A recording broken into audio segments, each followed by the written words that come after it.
லட்சக்கணக்கான குடும்பங்கள், கோடிக்கணக்கான கனவுகள். தமிழ்நாடு அரசு ஒவ்வொரு குடும்பத்திடமும் கேட்கின்றது, உங்க கனவை சொல்லுங்க. அமெரிக்க அதிபர் டொனால்டு டிரம்ப் விதித்துள்ள வர்த்தக வரிகளுக்கான விலையை வெளிநாட்டினருக்கு பதிலாக அமெரிக்க நுகர்வோர்களும் நிறுவனங்களுமே செலுத்தி வருவதாக ஜெர்மனி நிறுவனம் நடத்திய ஆய்வில் தெரிய வந்துள்ளது.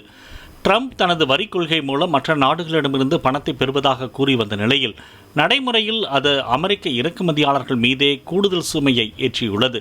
இதனால் அமெரிக்காவில் பொருட்களின் விலை உயர்ந்து சாதாரண மக்களே அந்த பணத்தை செலுத்தும் நிலை ஏற்பட்டுள்ளதாக அந்த ஆய்வறிக்கை அறிக்கை சுட்டிக்காட்டியுள்ளது.